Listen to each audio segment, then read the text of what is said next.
Assalamualaikum guys and welcome back to my another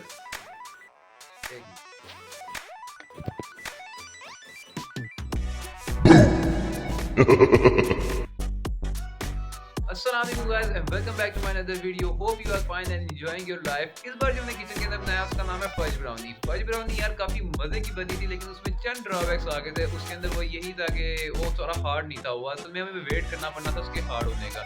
students इतनी देर wait नहीं थे कर सकते, हमने अगला लेक्चर लेना होता है, किसी ने घर जाना होता है, फलाना टमकाना। तो ब्राउनी काफी मजे की बनी थी। तुम लोग को सारा प्रोसेस दिखाता हूँ, तो सीधा किचन की तरफ चलते हैं।